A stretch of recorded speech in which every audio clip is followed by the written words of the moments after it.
कर्ण पिशाचनी का श्राप शहर से दूर घने जंगलों के बीच एक प्राचीन हवेली थी, कर्ण ग्रह हवेली। सालों से यह हवेली वीरान पड़ी थी।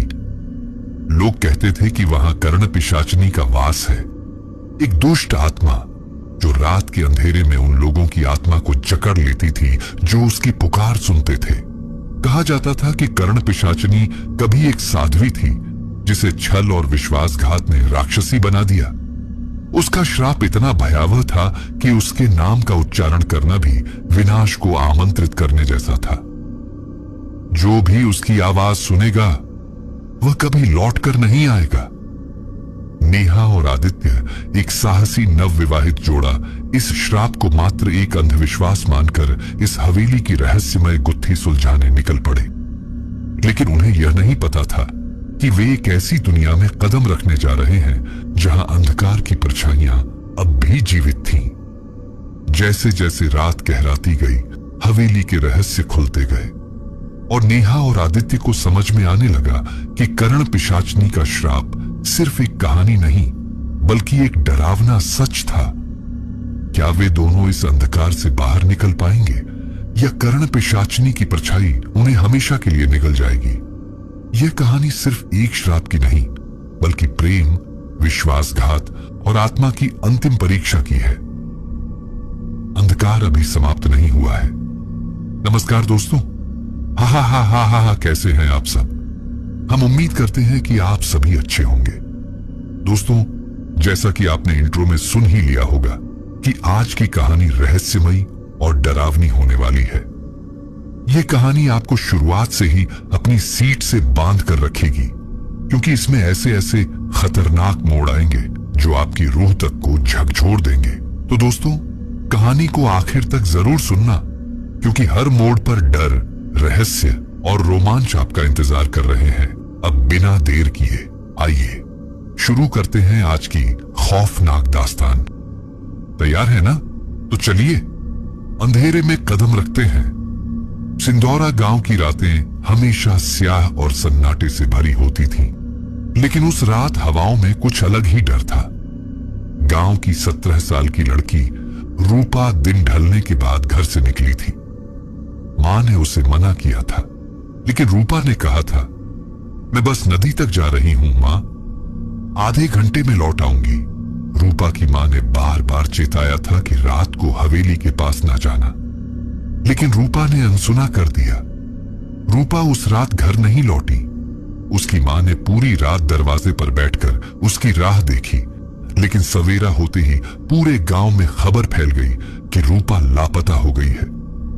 गांव वालों ने उसे चारों ओर ढूंढा, लेकिन कहीं कोई सुराग नहीं मिला। 3 दिन बाद गांव के चरवाहों ने रूपा की लाश हवेली के पास पड़ी देखी। उसका चेहरा विकृत था, आंखें सफेद और शरीर से सारा रक्त सूख चुका था। गांव के बुजुर्गों ने शव देखते ही कहा, यह कर्ण पिशाचनी का काम है, वह लौट आई है। रूपा के शरीर पर अजीब निशान थे, मानो किसी ने उसकी गर्दन पर दांत गड़ा दिए हों, लेकिन उन निशानों में इंसानी दांतों से कहीं अधिक लंबाई और विकृति थी। रूपा की मौत के बाद पूरे गांव में दहशत फैल गई। गांव वालों ने अपने बच्चों को रात में घरों से बाहर न निकलने की सख्त हिदायत दी। रूपा की मौत का रहस्य गहरा था, लेकिन यह सिर्फ शुरुआत थी।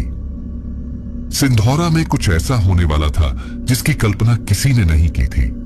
शहर से दूर स्थित सिंधौरा गांव की खबरें अब अखबारों की सुर्खियां बनने लगी थीं। रूपा की रहस्यमयी मौत और हवेली के आसपास फैली दहशत, यह खबरें शहर के नामी पत्रकारों के बीच चर्चा का विषय बन गईं। यही खबर आदित्य तक भी पहुंची। 30 वर्षीय आदित्य एक खोजी पत्रकार था जो रहस्यमयी घटनाओं पर रिपोर्टिंग करने के लिए जाना जाता था। उसने कई बार उन मामलों की सच्चाई उजागर की थी जिन्हें लोग अंधविश्वास मानकर टाल देते थे। आदित्य को रूपा की रहस्यमयी मौत और कर्ण पिशाचनी की कहानी में गहरी दिलचस्पी हो गई। उसे यकीन था कि इसके पीछे जरूर कोई गहरा राज छिपा है। अगर इस कहानी में सच्चाई का एक भी टुकड़ा है तो मुझे इसे उजागर करना होगा। आदित्य ने सिंधौरा जाने का फैसला कर लिया। आदित्य सुबह के समय गांव पहुंचा। उसकी गाड़ी जब गांव की सीमा के पास पहुंची तो उसने महसूस किया कि हवा में अजीब सी नमी और ठंडक थी। आसपास के पेड़ जैसे सूखे और मुरझाए हुए लग रहे थे।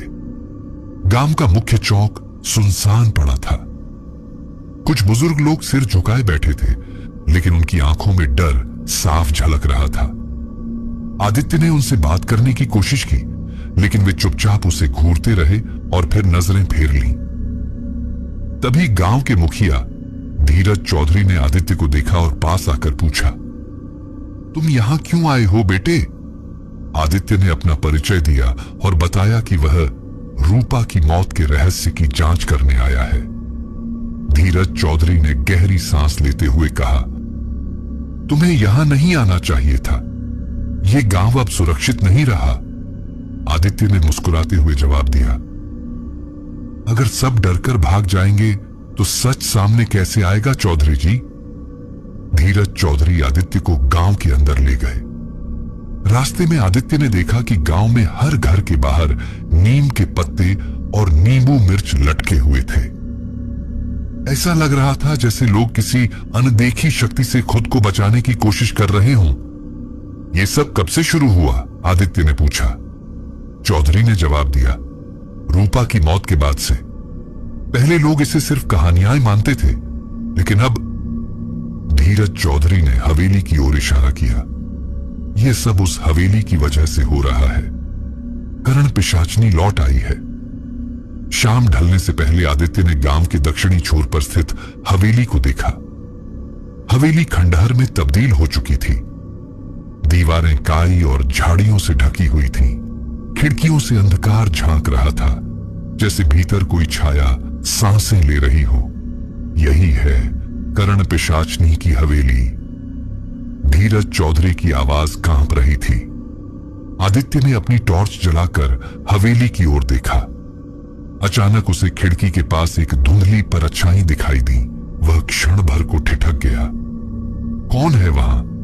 परछाई अचानक गायब हो गई, लेकिन हवेली से एक धीमी सी हंसी सुनाई दी, मानो किसी ने उसके आने का स्वागत किया हो। आदित्य के चेहरे पर एक अजीब सा सन्नाटा छा गया। यह मामला उतना आसान नहीं जितना मैंने सोचा था। अब आदित्य ने तय कर लिया था कि वह इस रहस्य की तह तक जाएगा, चाहे कुछ भी हो। आदित्य अब तक समझ चुका था कि रूपा की मौत का रहस्य हवेली से जुड़ा है, लेकिन उसके पास ठोस सबूत नहीं थे। गांव वाले डरे हुए थे और उससे ज्यादा कुछ बताने को तैयार नहीं थे। अगर मुझे सच तक पहुंचना है तो मुझे गांव के सबसे बुजुर्ग और अनुभवी व्यक्ति से बात करनी होगी। गांव में यह नाम था बाबा रघुनाथ। बाबा रघुनाथ गांव के बाहर घने जंगल के किनारे एक टूटी फूटी झोपड़ी में रहते थे। वे लगभग 85 साल के हो चुके थे, लेकिन उनकी आंखों में अब भी एक रहस्यमयी चमक थी। लोग कहते थे कि बाबा तंत्र और साधना के झाता हैं और उन्होंने करण पिशाचनी की सच्चाई को करीब से देखा है। गांव के लोग उनसे डरते थे और उनकी झोपड़ी के पास जाने से भी कतराते थे। अगर कोई सच जान सकता है तो वह सिर्फ बाबा रघुनाथ ही है। आदित्य ने तय कर लिया कि उसे बाबा रघुनाथ से मिलना ही होगा। अगली सुबह आदित्य बाबा रघुनाथ की झोपड़ी पहुंचा। झोपड़ी के आसपास बिखरे नीम के पत्ते और राख इस बात का संकेत थे कि यहां किसी विशेष शक्ति का प्रभाव था। झोपड़ी के अंदर घुसते ही आदित्य को एक अजीब सी गंध महसूस हुई, अगरबत्ती और जले हुए कपूर की मिली जुली महक। बाबा रघुनाथ फर्श पर बैठे थे, आंखें बंद और होठों पर कुछ मंत्र बुदबुदा रहे थे। आदित्य ने धीरे से आवाज दी, बाबा, मुझे आपसे कुछ पूछना है। बाबा ने आंखें खोली। उनकी आंखें बुझी हुई आग की तरह थीं, शांत लेकिन भीतर कुछ जल रहा था। मैं जानता था तुम आओगे। आदित्य चौंक गया। आपको मेरे आने का पता था? बाबा ने धीरे से सिर हिलाया। जो सच ढूंढने निकलता है वह खुद सच के करीब पहुंच जाता है। आदित्य ने बाबा से रूपा की मौत और हवेली के रहस्य के बारे में पूछा। बाबा ने गहरी सांस ली और बोले, यह कहानी बहुत पुरानी है, इतनी पुरानी कि लोग इसे भूल चुके हैं। क्या लेकिन यह खत्म नहीं हुई। बाबा ने आदित्य को कुसुमा की कहानी सुनाई। सालों पहले सिंधौरा गांव में एक खूबसूरत और मासूम लड़की रहती थी, कुसुमा। वह बेहद सुंदर थी और पूरे गांव में उसकी सुंदरता की चर्चा थी। कुसुमा को गांव के ठाकुर विराज से प्रेम हो गया। विराज ने भी उसे प्यार का वादा किया और दोनों ने गुप्त रूप से मिलने जुलने लगे। लेकिन विराज ने उसे धोखा दिया। जब कुसुमा ने विवाह की बात की तो विराज ने उसे ठुकरा दिया और किसी और से शादी कर ली। कुसुमा का दिल टूट गया, लेकिन उसके भीतर बदले की आग भड़क उठी। वह बदला लेना चाहती थी। उस दर्द ने उसे तंत्र की ओर धकेल दिया। वह गांव के बाहर रहने वाले एक तांत्रिक भैरवनाथ के पास गई और तंत्र मंत्र की साधना करने लगी। भैरवनाथ ने उसे वह ज्ञान दिया जिससे वह अमर हो सकती थी, लेकिन यह अमरत्व शांति का नहीं, पिशाचिनी बनने का था। कुसुमा ने अमृता के लिए अपनी आत्मा को अंधकार के हवाले कर दिया। कुसुमा की आत्मा ने तांत्रिक शक्तियों का सहारा लिया और वह कर्ण पिशाचिनी बन गई। एक ऐसी आत्मा जो अमर थी लेकिन हमेशा भूखी रहती थी। वह रात को गांव के लोगों का खून पीकर अपनी भूख मिटाती थी। जब गांव वालों को कुसुमा के कर्ण पिशाचिनी बनने का पता चला तो उन्होंने उसे बंद करने के लिए हवेली में एक विशेष तंत्र स्थापित किया। बाबा ने बताया कि कर्ण पिशाचिनी को हवेली में बांधने के लिए एक विशेष शिवलिंग स्थापित किया गया था, जिस पर 101 दिनों तक लगातार मंत्र जाप हुआ था। वह तंत्र अब भी हवेली में मौजूद है, लेकिन उसकी शक्ति धीरे धीरे कमजोर हो रही है। रूपा की मौत और हवेली का जागना। बाबा ने आदित्य को बताया कि रूपा की मौत से वह तंत्र टूट गया और कर्ण पिशाचिनी फिर से जाग गई है। अब वह फिर से अपने शिकार की तलाश में है। बाबा ने गंभीर आवाज में कहा, कर्ण पिशाचिनी को रोका जा सकता है, लेकिन इसके लिए उस आत्मा का बलिदान जरूरी है जिसने उसे धोखा दिया था। आदित्य ने हैरानी से पूछा, लेकिन वह तो मर चुका है बाबा। बाबा की आंखों में एक रहस्य भरी चमक थी। हां, लेकिन उसकी आत्मा इस जन्म में लौट आई है और उसे ढूंढना ही तुम्हारा सबसे बड़ा काम है। अब आदित्य के सामने एक नया सवाल था। विराज की आत्मा अब किस रूप में इस जन्म में मौजूद थी? मैं इस रहस्य को सुलझाकर ही रहूंगा। आदित्य अब सच्चाई के और करीब था।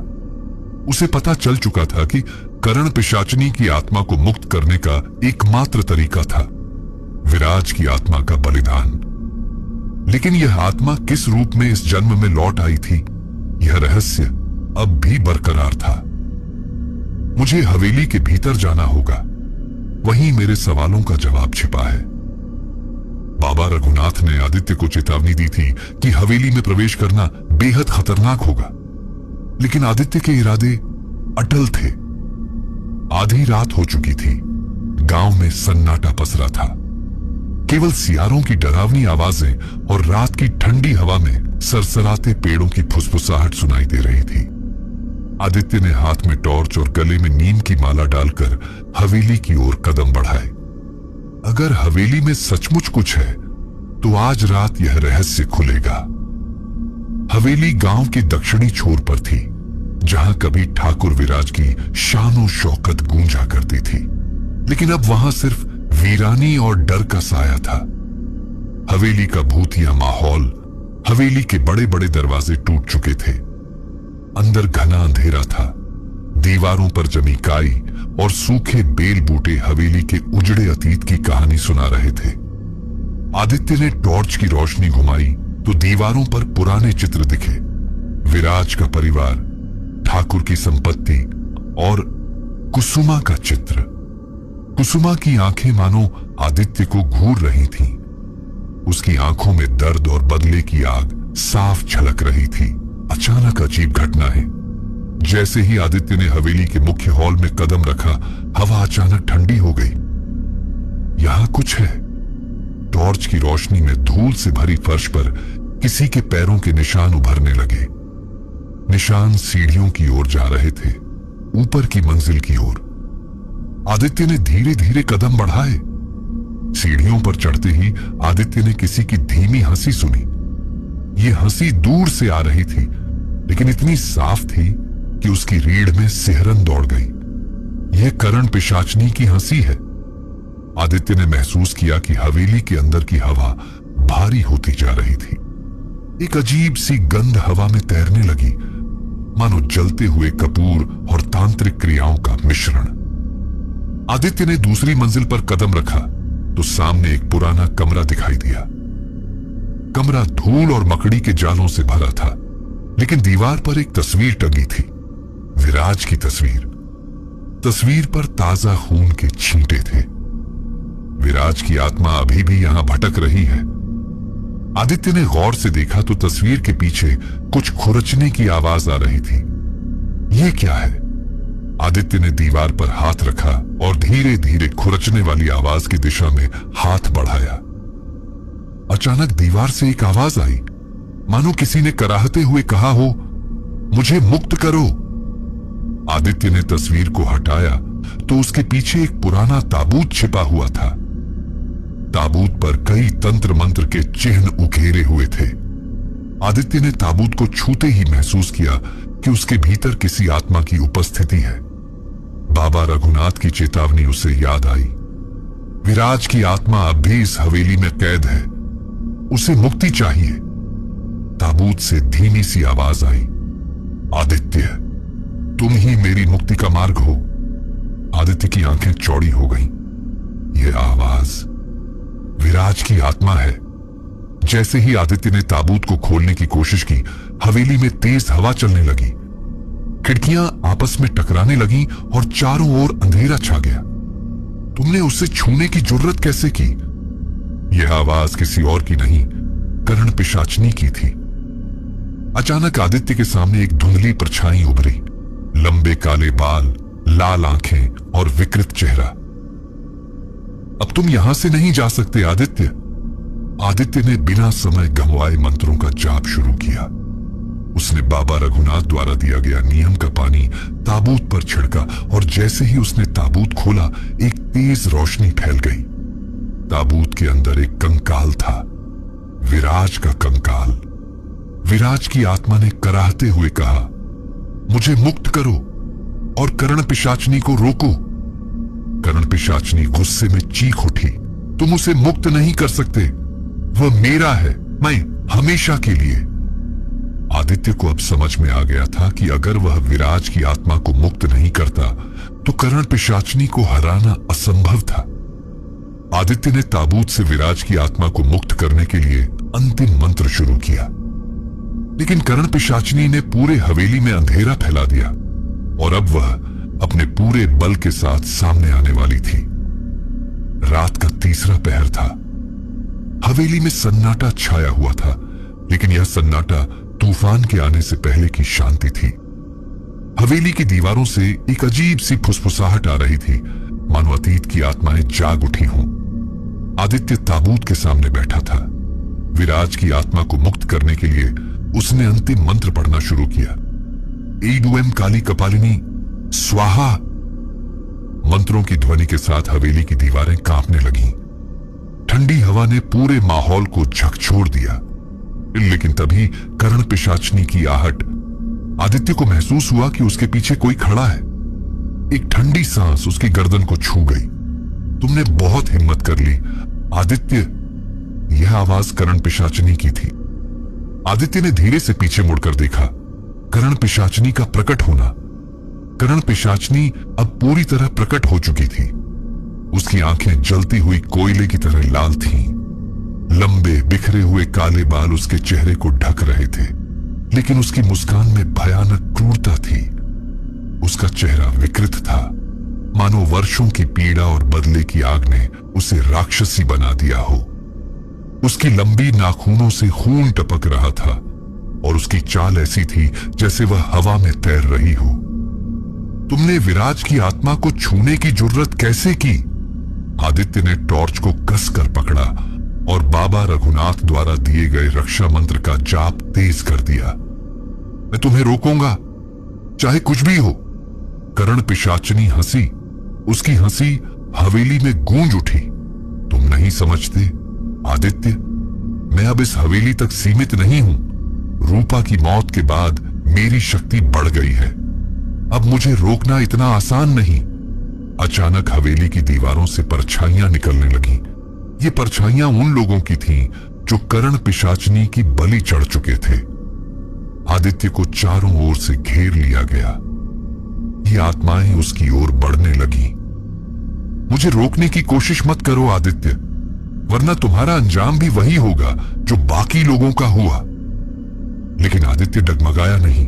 उसने बाबा रघुनाथ के मंत्र को और तेज कर दिया। तभी ताबूत से विराज की आत्मा की आवाज आई, आदित्य जल्दी करो, मुझे मुक्त करो। आदित्य ने ताबूत की ओर बढ़ते हुए अंतिम मंत्र पढ़ा, एयूएम ह्रीं क्लीं कालिकाय नमः।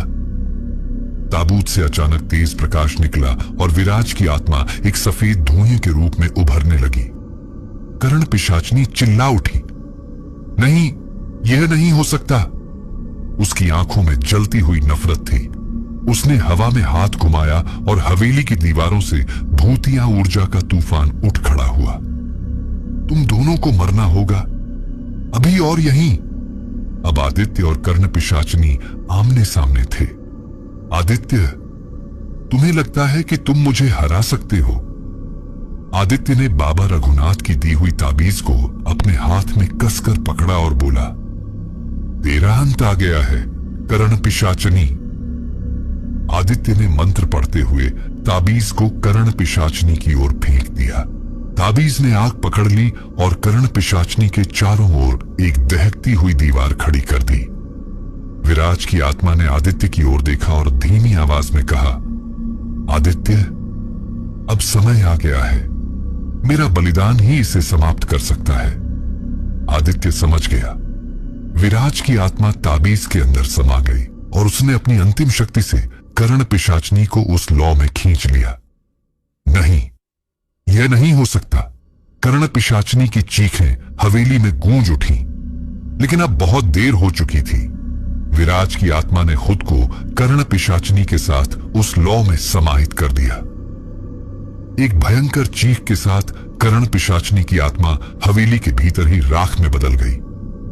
हवेली कांपने लगी, दीवारें फटने लगीं और एक विस्फोट के साथ सब कुछ शांत हो गया। आदित्य ने आंखें खोली। हवेली अब शांत थी। कर्ण पिशाचनी की आत्मा हमेशा के लिए समाप्त हो चुकी थी। विराज की आत्मा को भी आखिरकार मुक्ति मिल गई थी।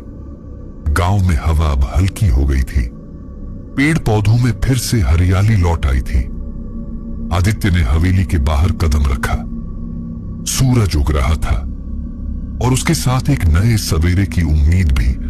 गांव के लोग आदित्य का धन्यवाद करने आए। धीरज चौधरी की आंखों में खुशी के आंसू थे। तुमने जो किया वह कोई नहीं कर सकता था बेटा। लेकिन आदित्य की आंखों में अब भी कुछ सवाल थे। क्या सचमुच यह खत्म हो गया है? गांव में अब शांति लौट आई थी।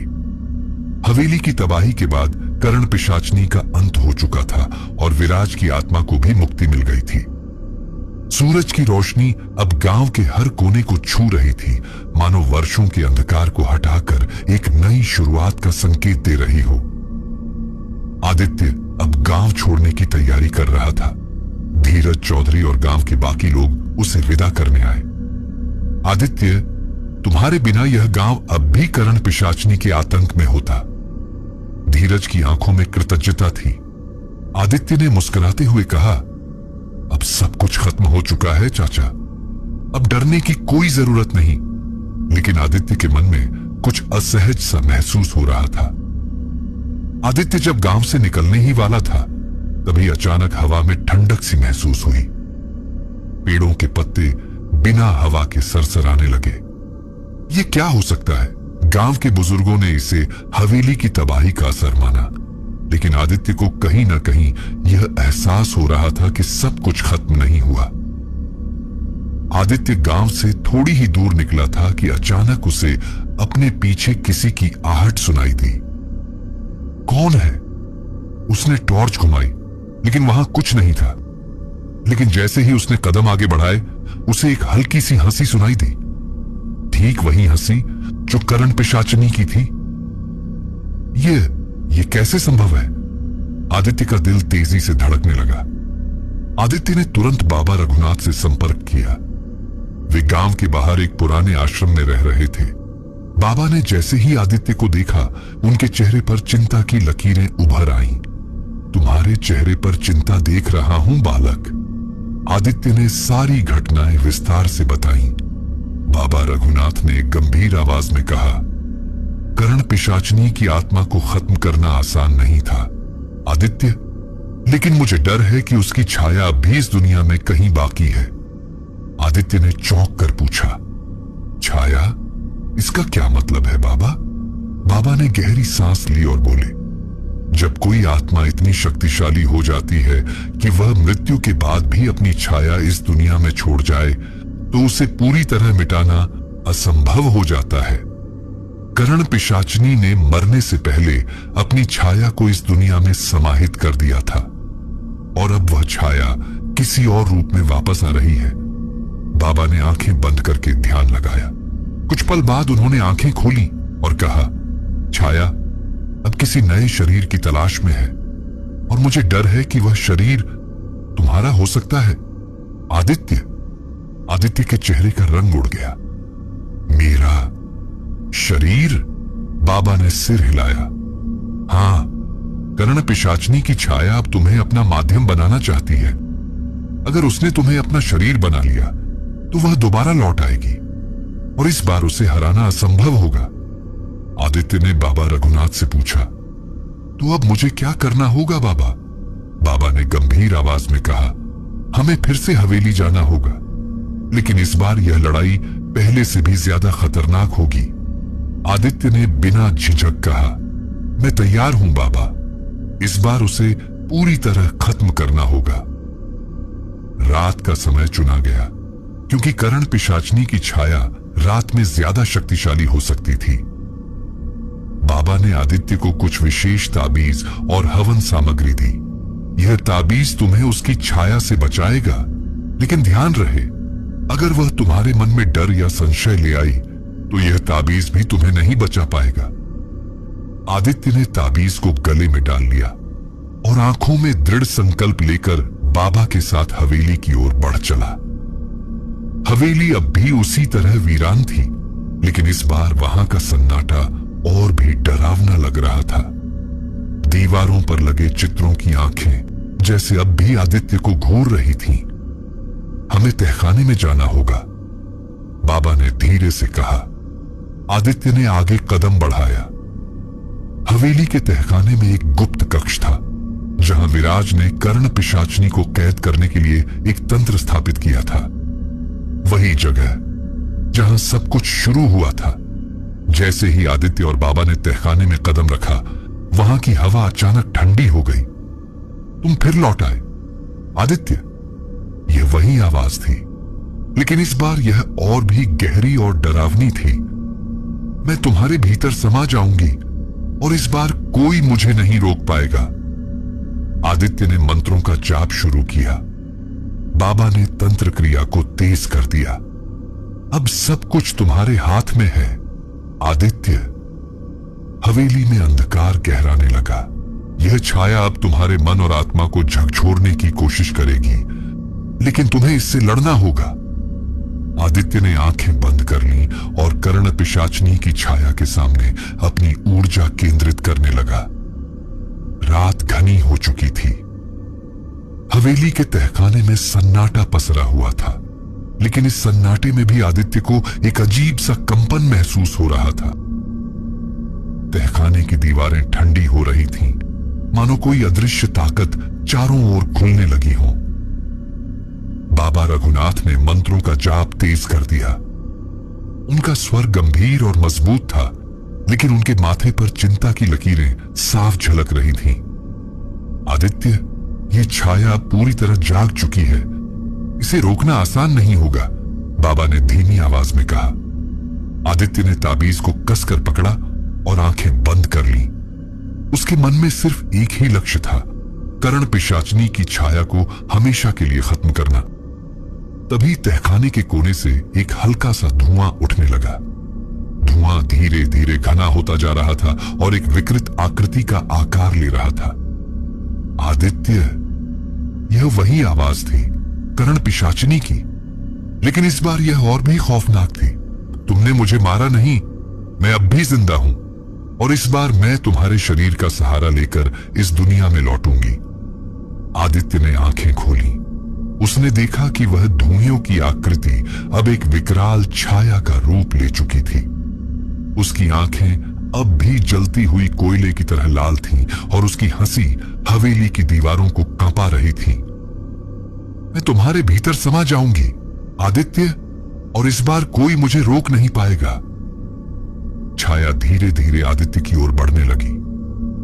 बाबा रघुनाथ ने तेजी से एक तांत्रिक घेरा बनाया और आदित्य से कहा, इस घेराव के बाहर मत जाना बेटा, यह छाया तुम्हारे शरीर पर कब्जा जमाने की कोशिश करेगी। आदित्य ने मंत्रों का जाप शुरू किया, लेकिन छाया की ताकत इतनी ज्यादा थी कि उसके मन में अजीब सी घबराहट पैदा होने लगी। डरना मत आदित्य, यह तुम्हारी आत्मा पर नियंत्रण पाने की कोशिश कर रही है, बाबा ने चेतावनी दी। छाया ने अपना आकार बदला और अब वह रूपा का चेहरा धारण कर चुकी थी। आदित्य, रूपा की आवाज सुनकर आदित्य का दिल कांप उठा। ये तुम क्या कर रहे हो आदित्य? मैंने तुम्हें कभी नहीं छोड़ा, क्यों मुझे मारने की कोशिश कर रहे हो? आदित्य के हाथ कांपने लगे। ये रूपा नहीं है, ये सिर्फ एक छलावा है, उसने खुद को समझाने की कोशिश की। छाया अब आदित्य के मन पर कब्जा करने की कोशिश कर रही थी। आदित्य, मैं तुम्हें छोड़कर कभी नहीं गई, हम फिर से साथ हो सकते हैं। रूपा का चेहरा आंसुओं से भरा हुआ था। नहीं, तुम रूपा नहीं हो। आदित्य ने अपनी आंखें बंद कर लीं और बाबा रघुनाथ के बताए मंत्र को बार बार दोहराने लगा। एयूएम ह्रीं क्लीं कालिकायै नमः। छाया चिढ़ने लगी। तुम मुझसे बच नहीं सकते आदित्य, मैं तुम्हारे भीतर समा जाऊंगी। बाबा रघुनाथ ने अंतिम मंत्र पढ़ना शुरू किया। एयूएम भूर्भुवः स्वः अग्निशिखायै नमः। मंत्रों की ध्वनि से पूरा तहखाना गूंजने लगा। छाया दर्द से चीख उठी। नहीं, यह नहीं हो सकता। छाया की शक्ति कमजोर पड़ने लगी, लेकिन छाया ने अंतिम दांव खेला। उसने अपना पूरा बल लगाकर आदित्य के भीतर प्रवेश करने की कोशिश की।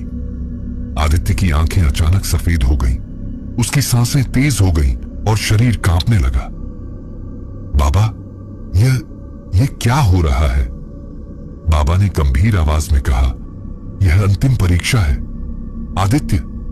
अगर तुमने इसे पार कर लिया तो छाया हमेशा के लिए खत्म हो जाएगी, लेकिन अगर तुम हार गए तो करण पिशाचिनी तुम्हारे शरीर को अपना माध्यम बना लेगी।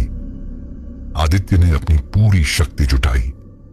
नहीं, मैं हार नहीं मानूंगा। आदित्य ने अपनी आंखें बंद की और अपने भीतर की शक्ति को जागृत किया। रूपा की आत्मा को मुक्त करो, करण पिशाचिनी की छाया को जलने दो। आदित्य ने अपने मन के भीतर करण पिशाचिनी की छाया को चुनौती दी। तुम अब मेरे मन पर नियंत्रण नहीं पा सकती। छाया ने एक अंतिम चीख मारी और पूरी ताकत से आदित्य पर वार किया। नहीं, यह मेरा शरीर है। आदित्य ने अपने भीतर की रोशनी को महसूस किया और ताबीज को कसकर पकड़ लिया। एक तेज रोशनी फैल गई। बाबा रघुनाथ ने अंतिम मंत्र का उच्चारण किया। एयूएम क्रीं कालिकायै नमः। छाया विनाशाय स्वाहा। छाया चीखते हुए जलने लगी। नहीं, यह नहीं हो सकता। आदित्य के शरीर से छाया बाहर निकलने लगी। अब तुम्हारा अंत हो गया है करण पिशाचिनी। छाया ने अंतिम बार विकराल रूप लिया और फिर तेज रोशनी में समा गई। आदित्य ने आंखें खोली। हवेली अब शांत थी। करण पिशाचिनी की छाया हमेशा के लिए खत्म हो चुकी थी। बाबा रघुनाथ ने थकी हुई आवाज में कहा, अब सब कुछ खत्म हो गया है बेटा। आदित्य ने गहरी सांस ली। क्या सचमुच सब खत्म हो गया है? बाबा ने सिर हिलाया। हां, इस बार हमेशा के लिए। गांव में सूरज की किरणें फैल रही थीं। हवेली अब सिर्फ एक कहानी बनकर रह गई थी, लेकिन गांव के लोग आदित्य को हमेशा एक नायक के रूप में याद रखते। अब अंधकार का अंत हो चुका है, आदित्य ने हवेली की ओर अंतिम बार देखते हुए कहा। लेकिन उसकी आंखों में अब भी एक सवाल था, क्या सचमुच यह अंत है या अंधकार फिर से लौटने की ताक में है? आदित्य गांव छोड़कर वापस शहर लौट आया, लेकिन उसके भीतर एक अजीब सा सन्नाटा था। कहीं अंधकार सच में खत्म तो नहीं हुआ?